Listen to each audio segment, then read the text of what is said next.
കൊടിയത്തൂരിൽ നടന്ന മുബാഹലക്ക് 6 മാസമാണ് ഇവർ നിശ്ചയിച്ചിരുന്നത്. ആ 6 മാസം പിന്നിട്ടപ്പോൾ പിന്നീട് ഈ മുബാഹലക്ക് എന്ത് റിസൾട്ട് ഉണ്ടായി, അതിൻ്റെ പര്യവസാനം എന്താണ് എന്നുള്ളതിനെ സംബന്ധിച്ച് ചർച്ചകൾ നടക്കുകയുണ്ടായി. ഈ മുബാഹലക്ക് അഹമ്മദിയ മുസ്ലിം ജമാഅത്തിനെ വെല്ലുവിളിച്ച അഞ്ജുമൻ ഇഷാഅത്തെ ഇസ്ലാം എന്നുള്ള സംഘടന പറയുകയുണ്ടായി, ഇതാ ഞങ്ങളിൽ ഈ 6 മാസത്തിനുള്ളിൽ ആരും തന്നെ മരിച്ചിട്ടില്ല, അതുകൊണ്ട് ഈ മുബാഹല ഞങ്ങൾ വിജയിച്ചു എന്നുള്ളത്.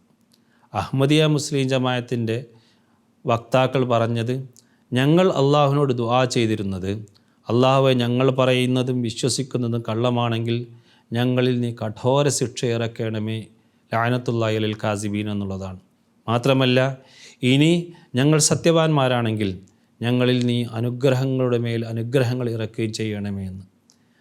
മാത്രവുമല്ല, അവർ പറയുകയുണ്ടായി, 6 മാസത്തിനുള്ളിൽ സത്യവാന്മാരാരാണ് എന്നുള്ളതും വഞ്ചകരും കളവിൻ്റെ കൂട്ടുകാർ ആരാണ് എന്നുള്ളതും വ്യക്തമായ ദൃഷ്ടാന്തം നീ കാണിക്കണമേ, ജനങ്ങൾക്ക് വ്യക്തമായി മനസ്സിലാകുന്ന രീതിയിൽ ദൃഷ്ടാന്തം നീ കാണിക്കണമേ എന്ന് പ്രാർത്ഥിച്ചതിൻ്റെ ഫലമായിക്കൊണ്ട് അഹമ്മദിയ മുസ്ലിം ജമാഅത്തിൻ്റെ മുബാഹലക്ക് നേതൃത്വം നൽകിയ ചീഫ് മുബല്ലിഗ് മൗലാന മുഹമ്മദ് അബുൽഫ സാഹിബ് മുബാഹലക്ക് അടുത്ത ദിവസം തന്നെ മരിച്ചുപോയെന്നും, അതേപോലെ തന്നെ അന്നത്തെ അഹമ്മദിയ മുസ്ലിം ജമാഅത്തിൻ്റെ കേരള അമീർ ഡോക്ടർ ബി മൻസൂർ അഹമ്മദ് സാഹിബ് മുബാഹലക്ക് അടുത്ത ദിവസം മരിച്ചുപോയി എന്നും ഇവർ വ്യക്തമായി പത്രങ്ങളിൽ പ്രസിദ്ധീകരിക്കുകയുണ്ടായി. ജീവിച്ചിരിക്കുന്ന ആളെ സംബന്ധിച്ച് മരിച്ചുപോയി എന്ന് പച്ചക്കള്ളം പ്രചരിപ്പിച്ച ഇവരുടെ കള്ളത്തരമാണ് ഈ 6 മാസത്തിനുള്ളിൽ എല്ലാവർക്കും വ്യക്തമായി മനസ്സിലാകുന്ന രീതിയിൽ അള്ളാഹു പ്രകടമാക്കിയത്. അതുകൊണ്ട് ഈ മുബാഹലിൽ അഹമ്മദിയ പക്ഷത്തിൻ്റെ സത്യതയാണ് ലോകത്ത് അള്ളാഹു വെളിപ്പെടുത്തിയത് എന്നും പറയുകയുണ്ടായി. മൂന്നാമതൊരു വിഭാഗം പറയുന്നത്, ഇവിടെ വ്യക്തമായ രീതിയിൽ ആ 2 ഭാഗത്തു നിന്നും ആരും മരിക്കാത്തത് കൊണ്ട് ദൈവം പ്രാർത്ഥന കേട്ടു എന്ന് പറയുന്നത്, ദൈവം പ്രാർത്ഥന കേൾക്കും എന്ന് പറയുന്നതും എല്ലാം തന്നെ തെറ്റാണ്. അങ്ങനെ ദൈവമൊന്നുമില്ല എന്ന് പറഞ്ഞുകൊണ്ട് നിരീശ്വരവാദികളും രംഗത്ത് വരികയുണ്ടായി. യഥാർത്ഥത്തിൽ എന്താണ് ഈ മുബാഹലയുടെ പരിണിത ഫലം? അഹമ്മദിയ മുസ്ലിം ജമാഅത്തിൻ്റെ 4ാമത്തെ ഖലീഫ ഇതിനെ വിശദീകരിച്ചുകൊണ്ട് പറയുകയുണ്ടായി, അവിടെ നിങ്ങൾ നടത്തിയ മുബാഹലയ്ക്ക് വ്യക്തമായിരിക്കുന്ന ദൃഷ്ടാന്തം ഇല്ല എന്ന് നിങ്ങൾ പറയുകയാണെങ്കിൽ 1988 ജൂൺ 10 ഞാൻ നടത്തിയ മുബാഹലക്ക് അള്ളാഹു ആ മുബാഹല കേൾക്കുകയും അതിന് വ്യക്തമായ ദൃഷ്ടാന്തങ്ങൾ അള്ളാഹു പ്രകടമാക്കുകയും ചെയ്തു എന്നുള്ളത് ലോക ചരിത്രം നമ്മളോട് പറയുന്നുണ്ട്. അത് വ്യക്തമായിരിക്കുന്നൊരു ദൃഷ്ടാന്തം കൂടിയാണ്. എത്രയോ ദൃഷ്ടാന്തങ്ങൾ അദ്ദേഹം എണ്ണി പറയുകയുണ്ടായി.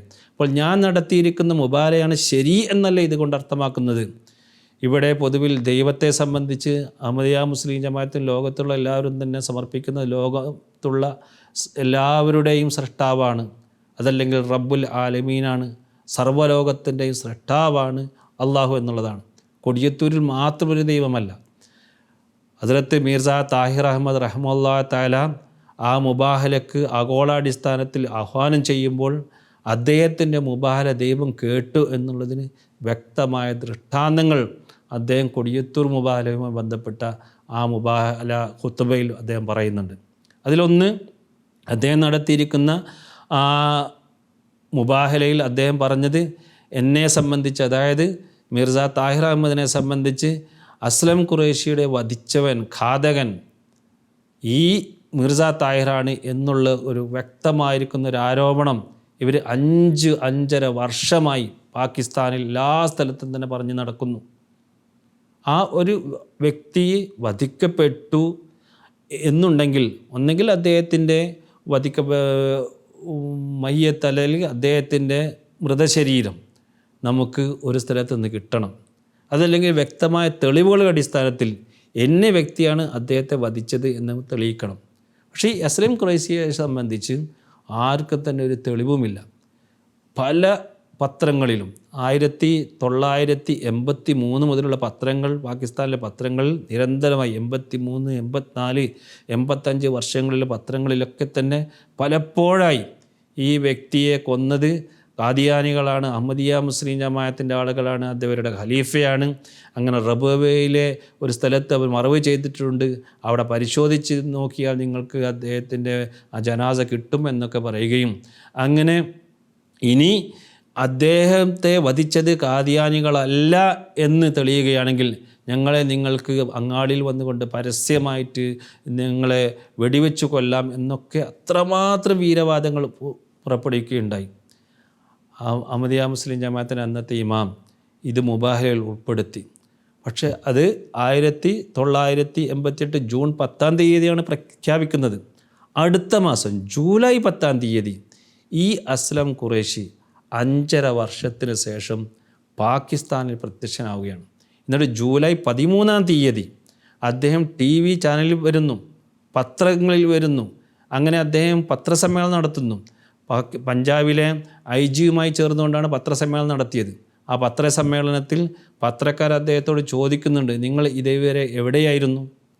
അപ്പോൾ ആ വ്യക്തി പറയുകയാണ്, ഞാൻ വീട്ടിലുള്ള ചില പ്രശ്നം കാരണത്താൽ ഇറാനിൽ പോയതായിരുന്നു. പിന്നീട് ഞാൻ അവരുടെ സൈന്യത്തിൽ ചേർന്നു. ഇപ്പോൾ ഞാനിതാ തിരിച്ചു വന്നിരിക്കുന്നു എന്ന് പറഞ്ഞു. അപ്പോൾ അദ്ദേഹം പിന്നീട് പത്രക്കാർ ചോദിക്കുകയുണ്ടായി, നിങ്ങളെ ആരെങ്കിലും തട്ടിക്കൊണ്ടുപോയതായിരുന്നു? അഹമ്മദിയ മുസ്ലിം ജമാഅത്തിൻ്റെ ഇമാമിനെതിരെ വലിയൊരു ആരോപണമുണ്ട്, താങ്കളെ തട്ടിക്കൊണ്ടുപോയതാണ് എന്നെല്ലാം. അപ്പോൾ അദ്ദേഹം പറഞ്ഞു, എന്നെ ആരും തട്ടിക്കൊണ്ടുപോയതല്ല, ചില വ്യക്തിപരമായിരിക്കുന്ന പ്രശ്നത്തിൻ്റെ അടിസ്ഥാനത്തിൽ ഞാൻ ഇവിടെ നിന്ന് പാകിസ്ഥാൻ വിട്ടു പോയതാണ് എന്ന് അദ്ദേഹം പറഞ്ഞത്. അത് വളരെ പരസ്യമായി പറയുകയാണ്. ഈ 5.5 വർഷം ജനറൽ സിയാൽ ഹക്ക് പോലും ഈ അസ്ലം ഖുറൈശിയുടെ ഘാതകനെ സംബന്ധിച്ച് വ്യക്തമായ ഒരു റിപ്പോർട്ട് സമർപ്പിക്കണമെന്ന് 2-3 പ്രാവശ്യം അദ്ദേഹത്തിൻ്റെ ഉന്നത ഉദ്യോഗസ്ഥർക്ക് അദ്ദേഹം നിർദ്ദേശം നൽകിയിട്ടുണ്ട്. മാത്രമല്ല അതിനു വേണ്ടി അദ്ദേഹത്തിൻ്റെ ഭാര്യയ്ക്കും മക്കൾക്കും വേണ്ടി റിലീഫ് ഫണ്ടായിക്കൊണ്ട് പ്രത്യേകമായിരിക്കുന്ന ഫണ്ട് പോലും അദ്ദേഹം വിതരണം ചെയ്തിട്ടുണ്ട്. ഇത്രയും ഒച്ചപ്പാടുണ്ടാക്കിയൊരു പ്രശ്നമാണത്.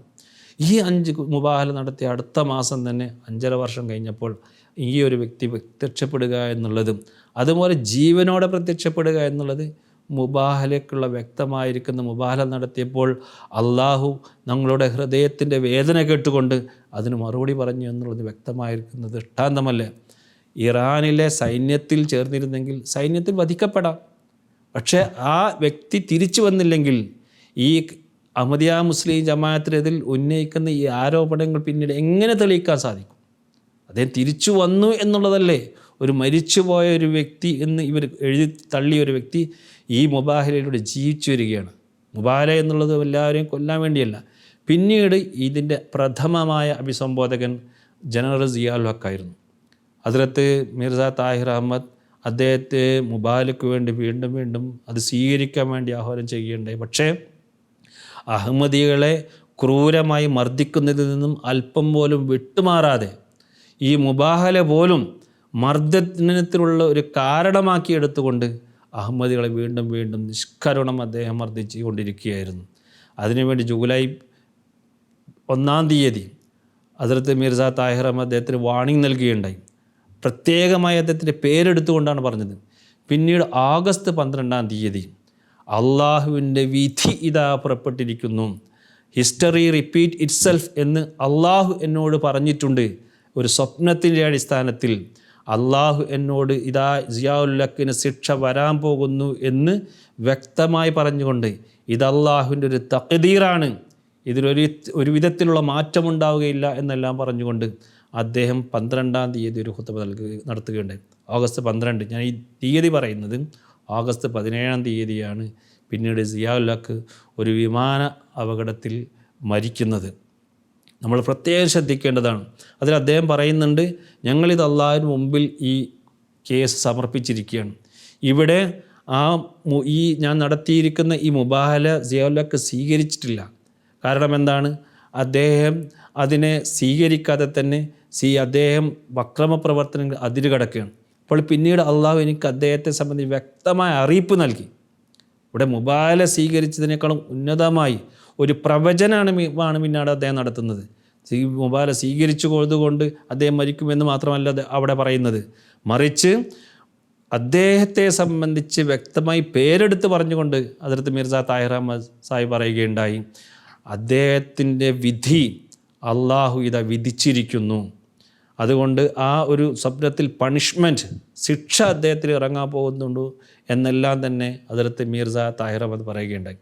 അങ്ങനെ വളരെ വ്യക്തമായിട്ട് അഹമ്മദികൾക്ക് പോലും ഇനിയൊന്നും ചെയ്യാൻ സാധിക്കുകയില്ല ഈ രീതിയിലുള്ള ദൈവത്തിൻ്റെ വിധിയാണ് പ്രകടമാകാൻ പോകുന്നത് എന്ന് വ്യക്തമായി മുൻകൂട്ടി കണ്ടുകൊണ്ട് അള്ളാഹു എന്നെ അറിയിച്ചിട്ടുണ്ട് എന്ന് പറഞ്ഞുകൊണ്ട് 12-ാം തീയതി ഖുത്ബ നടത്തുകയും 17-ാം തീയതി അതേപോലെ തന്നെ സിയാവുലക്ക് കൊല്ലപ്പെടുകയും ചെയ്തപ്പോൾ ഇതെന്താണ്? ദൈവത്തിൻ്റെ സജീവമായൊരു ദൈവത്തിൻ്റെ ദൃഷ്ടാന്തമല്ലേ? എന്തുകൊണ്ട് നിരീശ്വരവാദികൾ, അതായത് ദൈവത്തിൻ്റെ നിഷേധിക്കുന്നവർ കൊടിയത്തൂരിൽ മാത്രം നോക്കുന്നു? എന്തുകൊണ്ട് ഈ മുബാഹല, ഹദ്റത്ത് മിർസ താഹിർ അഹ്മദ് റഹ്മത്തുള്ളാഹി ചെയ്തിരിക്കുന്ന ഈ മുബാഹല, അതിൽ വിളി കേട്ടു, ദൈവം ഉത്തരം നൽകി, വ്യക്തമായി ദൈവം അത് നേരത്തെ അറിയിച്ചു കൊടുക്കുകയും അതനുസരിച്ചുകൊണ്ട് അദ്ദേഹത്തിൻ്റെ ആ പ്രവചനങ്ങളെ പൂർത്തീകരിച്ചുകൊണ്ട് സ്മരണശില പോലും ശേഷിക്കാത്ത രീതിയിൽ സിയാഉലൊക്കെ വധിക്കപ്പെടുകയും ചെയ്തു.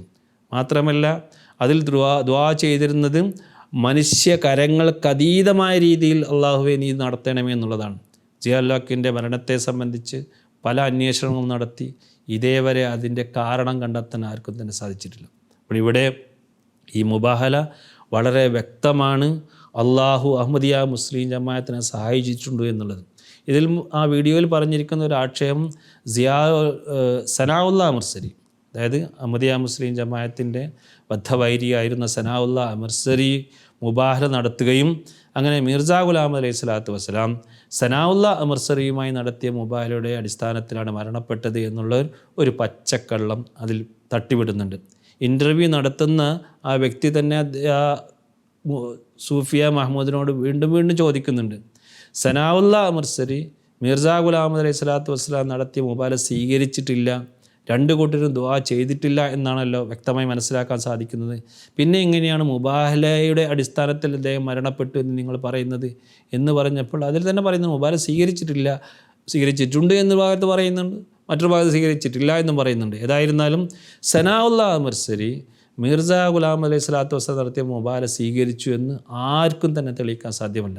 ഒരു മുബാഹലയുടെ ട്രാക്ട് വിജ്ഞാപനം പുറപ്പെടുവിച്ചു, അത് സനാഉല്ലാ അമർസരി പറഞ്ഞ് എനിക്ക് സ്വീകാര്യമല്ല എന്ന് പറഞ്ഞുകൊണ്ട് തള്ളിക്കളയുകയുണ്ടായി. ഇപ്പോൾ ഈ കൊടിയത്തൂരിൽ നടന്ന മുബാഹല ഇത് ഹസ്രത്ത് മിർസ താഹിറാം നടത്തിയിരുന്ന മുബാഹല ആയിരുന്നുവെങ്കിൽ അദ്ദേഹം ഒരു വിജ്ഞാപനം പുറപ്പെടുവിച്ചിട്ടുണ്ടല്ലോ, അത് പോരായിരുന്നു. പിന്നെ എന്തിനാണ് കൊടിയത്തൂർ മുഖാമുഖ മുബാഹല നടത്തുകയും പുതിയ രീതിയിൽ മുബാഹല നടത്തുകയും ചെയ്ത്? അപ്പോൾ മുബാഹലയുടെ ഒരു ദുആ പ്രസിദ്ധീകരിക്കുക എന്നുള്ളത്, അതല്ലെങ്കിൽ മുബാഹലയുടെ ആഹ്വാനം ചെയ്യുക എന്നുള്ളത് മുബാഹല നടന്നു എന്നുള്ളത് തെളിവല്ല, അതെല്ലാവരും അംഗീകരിക്കുന്നേ നമുക്കറിയാം. അതുകൊണ്ട് സനാഉല്ലാ അമർസരി മിർസ സാഹിബ് നടത്തിയ മുബാഹലയിൽ ആ മുബാഹല സ്വീകരിച്ചു എന്നുള്ളതിന് ഒരൊറ്റ തെളിവ് പോലും ആർക്കും തന്നെ നിരത്താൻ സാധ്യമല്ല. ഇനി അവസാനമായി ആ വീഡിയോയിൽ അഹ്മദിയ മുസ്ലിം ജമാഅത്തിനെതിരിൽ പല രീതിയിലുള്ള ആക്ഷേപങ്ങളും ഉന്നയിച്ചിട്ടുണ്ട്. അതിനെല്ലാം തന്നെ മറുപടി പറയാൻ ഇപ്പോൾ ദീർഘിച്ചു പോകുന്നതുകൊണ്ട് ഞാൻ ചുരുക്കുകയാണ്. അവരൊന്ന് പറഞ്ഞിരിക്കുന്നത് മെയിൻ സ്ട്രീം മുസ്ലിമിൽ നിന്നും വേറിട്ട് നിൽക്കുന്ന ഒരു കക്ഷിയാണ് അഹ്മദിയ മുസ്ലിം ജമാഅത്ത്, അതുകൊണ്ട് എനിക്കതിനെ സംബന്ധിച്ച് പഠിക്കാൻ വലിയ താല്പര്യമുണ്ടായി എന്നുള്ളതാണ്. ആ മെയിൻ സ്ട്രീം മുസ്ലിമിൽ നിന്ന് വിട്ടു നിൽക്കുന്ന കാര്യം എന്താണ്? ഒന്ന്, റസൂലുള്ളാഹി സ്വല്ലല്ലാഹു അലൈഹി വസല്ലം തിരുമേനിക്ക് ശേഷം ഒരു രീതിയിലുമുള്ള പ്രവാചകൻ വരില്ല എന്നാണ് എല്ലാ മുസ്ലിങ്ങളും പറയുന്നത് എന്ന് ഇവർ പറയുന്നുണ്ടല്ലോ. അഞ്ചമൻ നിശ്ചയാത്ത ഇസ്ലാം, അവർ അഹ്മദിയ മുസ്ലിം ജമാഅത്തിൻ്റെ സ്ഥാപകരുടെ എല്ലാ ഗ്രന്ഥങ്ങളും അതിൻ്റെ ഒറിജിനൽ വർക്കുകളെല്ലാം, ലിറ്റററി വർക്കുകളെല്ലാം തന്നെ ഒരുമിച്ച് കൂട്ടാൻ വേണ്ടി ശ്രമിക്കുകയും അതിലെ വൈരുദ്ധ്യങ്ങളെല്ലാം തന്നെ പ്രസിദ്ധീകരിക്കാൻ വേണ്ടി ശ്രമിക്കുകയും ചെയ്തു. അങ്ങനെ ഇവർ വന്നതിന് ശേഷം അഹ്മദിയ മുസ്ലിം ജമാഅത്തിൻ്റെ പ്രവർത്തനത്തിന് വലിയ വിധത്തിലുള്ള തടസ്സം നേരിട്ടു എന്നൊക്കെ പറയുന്നുണ്ട്. ഈ അഞ്ചുമൻ ഇഷാഅത്തെ ഇസ്ലാം പ്രസിദ്ധീകരിച്ച പ്രവാചകത്വ സമാപ്തി എന്നുള്ള പുസ്തകം നിങ്ങളൊന്ന് പരിശോധിച്ച് നോക്കുക. ഇ.എൻ. ഇബ്രാഹിം എഴുതുകയും അതേപോലെ തന്നെ പല പണ്ഡിതന്മാരുടെ ഒത്താശയോടുകൂടി എഴുതിയ പുസ്തകമാണ്. അതിൽ തന്നെ അവർ വ്യക്തമായിട്ട് പറയുന്നത് എന്താണ്? അത് റസൂലുള്ളാഹി സ്വല്ലല്ലാഹു അലൈഹി വസല്ലം തിരുമേനിയും അതേപോലെ തന്നെ അതിന് മുമ്പുള്ള പ്രവാചകന്മാരോടും വാങ്ങിയ കരാറിനെ സംബന്ധിച്ച് പറഞ്ഞുകൊണ്ട് ഈ ഒരു പ്രവാചകൻ നിങ്ങൾക്ക് വ്യക്തമായിരിക്കുന്ന ദൃഷ്ടാന്തങ്ങളും അതേപോലെ തന്നെ വ്യക്തമായിരിക്കുന്ന ആയത്തുകളും ഗ്രന്ഥവും തത്വജ്ഞാനം നിങ്ങൾക്ക് നൽകിയതിനു ശേഷം അതിനെ വിശദീകരിക്കുകയും ചെയ്യുന്ന ഒരു പ്രവാചകൻ നിങ്ങളെ അടുത്ത് വന്നാൽ നിങ്ങളത് സ്വീകരിക്കണം എന്നുള്ളതാണ് പ്രവാചകന്മാരോട് വാങ്ങിയിരിക്കുന്ന കരാർ. ആ കരാർ റസൂലുള്ളാഹി സ്വല്ലല്ലാഹു അലൈഹി വസല്ലം തിരുമേനിയോട് വാങ്ങിയിട്ടുണ്ട് എന്ന് സൂറത്തുൽ അഹ്സാബിലെ 8-ാമത്തെ ആയത്തിൽ അള്ളാഹു പറയുന്നുണ്ട്. അപ്പോൾ ഇതിനെ ചർച്ച ചെയ്തുകൊണ്ട് ഇബ്രാഹിം പറയുകയാണ്, കവിഞ്ഞാൽ പറയാവുന്നത് കരാർ റസൂലുള്ളാഹി സ്വല്ലല്ലാഹു അലൈഹി വസല്ലം തിരുമേനിക്ക് ബാധകമാണെന്ന് മാത്രമാണ്. റസൂലുള്ളാഹി സ്വല്ലല്ലാഹു അലൈഹി വസല്ലം തിരുമേനിക്ക് ശേഷവും പ്രവാചക നിയോഗത്തിന് സാധ്യതയുണ്ടെന്നും പറയാമെന്ന്. അപ്പോൾ ഇതെന്താണ്? മെയിൻ സ്ട്രീം മുസ്ലിമിൽ നിന്നും അഞ്ചമനി ഷായത്തും പുറത്തു പോയോ? ഇതേപോലെ തന്നെ അതിൽ മറ്റൊന്ന് പറഞ്ഞിരിക്കുന്നത് ഈസാ നബി അലൈഹി സ്വലാത്തു വസ്സലാം മരിച്ചുപോയി എന്ന് അഹമ്മദികൾ പറയുന്നു, കാശ്മീരിൽ ഖബറുണ്ട് എന്ന് പറയുന്നു എന്നെല്ലാം തന്നെ പറയുന്നുണ്ട്. ഈ ഒരു വിശ്വാസം ഇന്ന് മുസ്ലിം ലോകത്തിന് എവിടെ നിന്നാണ് കിട്ടിയത്? അവർ പറയുന്നത് വിശുദ്ധ ഖുർആനിൽ അങ്ങനെയുണ്ട് എന്നുള്ളതാണ്. അഞ്ചമൻ ഇഷായത്തെ ഇസ്ലാമിൻ്റെ സെക്രട്ടറിയായ പി അബ്ദുറഹ്മാൻ സാഹിബ്, നിങ്ങൾക്ക് എല്ലാവർക്കും അറിയാവുന്നതാണ് അദ്ദേഹത്തെക്കുറിച്ചിട്ട്. എത്രയോ പുസ്തകങ്ങൾ അഹമ്മദിയ മുസ്ലിം ജമാഅത്തിന് എഴുതിയിട്ടുണ്ട്. അദ്ദേഹത്തിൻ്റെ ഗ്രന്ഥം ഖാദിയാനിസം സമഗ്ര പഠനം, അതിൻ്റെ 4ാം വാള്യത്തിൻ്റെ ആമുഖം നിങ്ങളൊന്ന് പരിശോധിച്ച് നോക്കുക. അദ്ദേഹം അതിൽ ചോദിക്കുന്നൊരു ചോദ്യം, ഈസാ നബി ജീവിച്ചിരിപ്പുണ്ടെങ്കിൽ എന്തുകൊണ്ട് വിശുദ്ധ ഖുർആൻ അതിൽ വ്യക്തമായി അത് പറഞ്ഞിട്ടില്ല എന്നുള്ളതാണ്. എന്നിട്ട് അദ്ദേഹം പറയുകയാണ്, ഈസാ നബി ജീവിച്ചിരിപ്പുണ്ട് എന്ന് വിശുദ്ധ ഖുർആനിൽ എങ്ങനെ പറയാൻ സാധിക്കും? അത് വിശുദ്ധ ഖുർആൻ പറയാൻ സാധിക്കുകയില്ല. 40 ഈസാ നബി വരികയും 40 വർഷം വരെ ഇവരെ ജീവിക്കുകയും മുസ്ലിങ്ങളുടെ കൺമുമ്പിൽ വെച്ചുകൊണ്ട് തന്നെ മരണപ്പെടുകയും റൗള ഷരീഫിൽ മറവാടപ്പെടുകയും ചെയ്യുന്ന ഒരു വ്യക്തിയെ സംബന്ധിച്ച് അദ്ദേഹം ആകാശത്ത് ജീവിച്ചിരിപ്പുണ്ട് എന്നും ഇനി അദ്ദേഹം തിരിച്ചു വരും എന്നൊക്കെ വീണ്ടും വരുന്ന ആളുകൾ വിശുദ്ധ ഖുർആനിൽ നിന്ന് പാരായണം ചെയ്യണ്ടേ?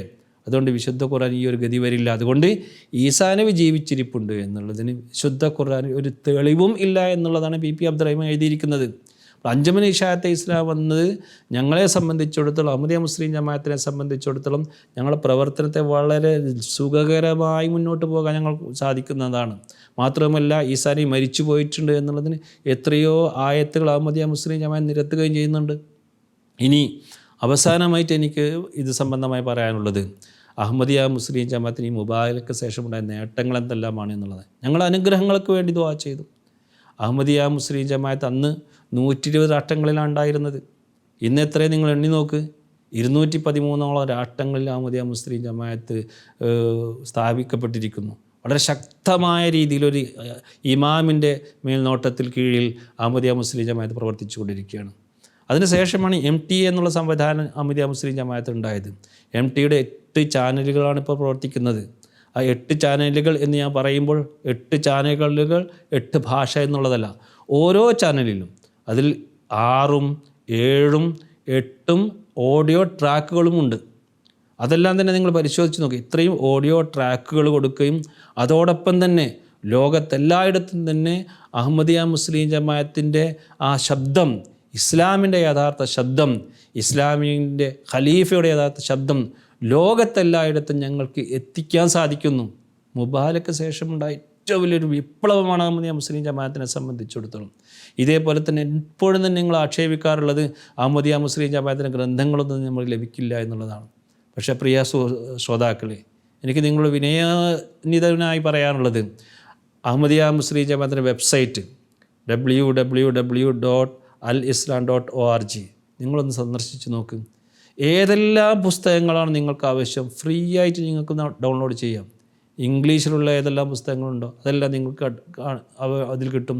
ഉറുദുവിലും ഫാർസിയിലും അതിലത്ത് മിർസാ ഗുലാം അഹമ്മദ് അലൈഹി സ്വലാത്തു വസ്സലാം രചിച്ച ഒറിജിനൽ പുസ്തകങ്ങൾ, അതിൻ്റെ ഏത് പതിപ്പാണ് നിങ്ങൾക്ക് വേണ്ടത് അത് നിങ്ങൾക്ക് അതിൽ കിട്ടും. അദ്ദേഹം പ്രസിദ്ധീകരിച്ചിരിക്കുന്ന കത്തുകളുടെ സമാഹാരം, വിജ്ഞാപനങ്ങളുടെ സമാഹാരം, അതെല്ലാം നിങ്ങൾക്കതിൽ ലഭിക്കുന്നതാണ്. പിന്നെ അതിൽ തന്നെ വെബ്സൈറ്റുകൾ, വ്യത്യസ്ത വെബ്സൈറ്റുകൾ, മറ്റു വെബ്സൈറ്റുകളെ സംബന്ധിച്ച് അതിൻ്റെ ലിങ്ക് അതിൽ കൊടുത്തിട്ടുണ്ട്. ഓരോ രാജ്യത്തിൻ്റെയും വെബ്സൈറ്റുകളെ സംബന്ധിച്ചുള്ളൊരു സമഗ്രമായിരിക്കുന്ന ഒരു വിശദമായിരിക്കുന്ന കാര്യങ്ങൾ നിങ്ങൾക്കതിൽ കാണാൻ സാധിക്കും. ഇത്രയും വിപുലമായ രീതിയിൽ ലോകത്തെല്ലായിടത്തും തന്നെ അഹമ്മദിയ മുസ്ലിം ജമാഅത്ത് ഈ മുബാറക്ക് ശേഷം വളർന്ന് പന്തലിച്ചു കൊണ്ടിരിക്കുകയാണ്. ഇത് വിജയമല്ലെങ്കിൽ, ഇത് ദൈവത്തിൻ്റെ അനുഗ്രഹമല്ലെങ്കിൽ പിന്നെ എന്താണ് എന്ന് നിങ്ങൾ പറയുക. അതാണ് ഹസ്രത്ത് മിർസാ ഗുലാം അഹമ്മദ് അലൈഹി സ്വലാത്തു വസ്സലാം പറഞ്ഞിരിക്കുന്നത്, ഇത് ദൈവത്തിൻ്റെ കരങ്ങളാൽ നട്ട ചെടിയാണ്, ഇത് പുഷ്പിക്കും, ഇത് കായ്ക്കും, ഇതിനെ തടുക്കം ആർക്കും തന്നെ സാധ്യമല്ല എന്നുള്ളത്. 300 വർഷത്തിനുള്ളിൽ ലോകത്തിത് പന്തലിക്കുമെന്ന് അദ്ദേഹം 100 വർഷങ്ങൾക്ക് മുമ്പ് പറഞ്ഞിട്ടുണ്ടെങ്കിൽ ഇത് 2ാമത്തെ നൂറ്റാണ്ടിലൂടെയാണ് ഞങ്ങൾ കടന്നു പോകുന്നത്. ഇന്ന് ലോകത്തിൻ്റെ ഒരു അജയ്യ ശക്തിയായിട്ട് ഏറ്റവും കൂടുതൽ വളർന്നു കൊണ്ടിരിക്കുന്ന ഒരു ഇസ്ലാമിക പ്രസ്ഥാനമായിക്കൊണ്ട്, ഇസ്ലാമിക ജമാഅത്തായിക്കൊണ്ട് അഹമ്മദിയ ജമാഅത്ത് മുന്നേറുന്നത് നിങ്ങൾ ഗൂഗിൾ സെർച്ച് ചെയ്ത് നോക്ക്. ഇത് മുന്നോട്ട് കൊണ്ടുപോകുന്നത് അള്ളാഹുവിൻ്റെ അതിമഹത്തായ അനുഗ്രഹമാണ്. ഇതിനൊരു വിധത്തിൽ പെട്രോൾ ഡോളറിൻ്റെയും ഏതെങ്കിലും ഒരു ഗവൺമെൻറ്റിൻ്റെ ഒരു സഹായം ലഭിക്കുന്നില്ല. ഈ പ്രവർത്തനമൊക്കെ ഞങ്ങൾ ചെയ്യുന്നത് ഏതെങ്കിലും തരത്തിലുള്ള എയ്ഡ്സ് വാങ്ങിക്കൊണ്ടാണോ, ഏതെങ്കിലും ഗവൺമെൻറ്റിൻ്റെ ഏതെങ്കിലും പൈസ വാങ്ങിക്കൊണ്ടാണോ? അല്ല. അഹമ്മദിയ മുസ്ലിം ജമാഅത്തിൽ നിങ്ങൾ ഈ കാണുന്ന എണ്ണപ്പെട്ട ആളുകൾ നൽകുന്ന, അവർ നൽകുന്ന സക്കാത്ത്, ആ സക്കാത്ത് കൂടുതലും പോകുന്നത് പാവങ്ങളെ സഹായിക്കാൻ വേണ്ടിയാണ്. അതേപോലെ തന്നെ അവർ നൽകുന്ന ചന്ത, ഇതിന് ഓരോ കാര്യങ്ങൾക്ക് വേണ്ടി അവർ നൽകുന്ന ചന്ത, അത് ബൈത്തുൽ മാലിലേക്ക് പോവുകയാണ്. റസൂലുള്ളാഹി സ്വല്ലല്ലാഹു അലൈഹി വസല്ലം കാലത്തുണ്ടായ ബൈത്തുൽ മാൽ സിസ്റ്റം അതിന്ന് അഹമ്മദിയ മുസ്ലിം ജമാഅത്തിലുണ്ട്. ഇതിൻ്റെ ഫലമായിക്കൊണ്ട് ഞങ്ങൾ നൽകുന്ന ഓരോ പൈസയും അത് അർഹമായ കൈകളിലേക്ക് എത്തുകയും അങ്ങനെ ലോകാടിസ്ഥാനത്തിൽ ഞങ്ങൾക്ക് ഇതെല്ലാം തന്നെ ചെയ്യാൻ സാധിക്കുകയും ചെയ്യുന്നുണ്ട്. ഏതെല്ലാം രീതിയിലുള്ള പ്രവർത്തനങ്ങളാണ് അഹമ്മദിയ മുസ്ലിം ജമാഅത്ത് നടത്തിക്കൊണ്ടിരിക്കുന്നത് എന്ന് ഈ വെബ്സൈറ്റുകളിലൂടെയും അതുപോലെ MTA എന്നുള്ള ഇൻ്റർനാഷണൽ ടെലിവിഷൻ ചാനൽ നിങ്ങൾ കാണുകയാണെങ്കിൽ ഇന്നൊക്കെ നിങ്ങൾക്ക് മനസ്സിലാക്കാൻ സാധിക്കുന്നതാണ്. ഞാൻ ചുരുക്കി പറയട്ടെ, അഹമ്മദിയ മുസ്ലിം ജമാഅത്തിൻ്റെ ഇമാം എന്ന് പ്രഖ്യാപിച്ചിരിക്കുന്ന മുബാഹല, അത് അള്ളാഹു കേട്ടു, അതിന് അള്ളാഹു ഉത്തരം നൽകി. ജീവനുള്ള ദൈവത്തിൻ്റെ വ്യക്തമായിരിക്കുന്ന ദൃഷ്ടാന്തം പ്രകടമാക്കുന്ന ഒരു മുബാഹലയായിരുന്നു അത് എന്ന് നമുക്ക് എല്ലാവർക്കും തന്നെ മനസ്സിലാക്കാൻ സാധിക്കും. ഇന്ന് ഇവർ നടത്തിയിരിക്കുന്ന മുബാഹല, അതിന് വ്യക്തമായിരിക്കുന്ന ദൃഷ്ടാന്തം നിങ്ങൾ കാണുന്നില്ലെങ്കിൽ ആ മുബാഹല നടത്തിയവരോടാണ് ചോദിക്കേണ്ടത്, അവരോടാണ് പറയേണ്ടത് നിങ്ങൾ നടത്തിയിരിക്കുന്ന മുബാഹല യഥാർത്ഥ മുബാഹലയല്ല എന്ന്. പക്ഷേ അഹമ്മദിയ മുസ്ലിം ജമാഅത്തിനെ സംബന്ധിച്ചിടത്തോളം അവർ കള്ളവാദികളാണ് എന്ന് വ്യക്തമായി പ്രകടമായ ദൃഷ്ടാന്തങ്ങൾ ആ മുബാഹലയിലൂടെ പ്രകടമായി എന്നുമാണ് ഞങ്ങൾക്ക് പറയാനുള്ളത്. അള്ളാഹു നമുക്ക് സത്യം മനസ്സിലാക്കാനുള്ള തൗഫീക്ക് നൽകി അനുഗ്രഹിക്കുമാറാകട്ടെ. വആഖിറു ദഅവാന അൽഹംദുലില്ലാഹി റബ്ബിൽ ആലമീൻ. അസ്സലാമു അലൈക്കും.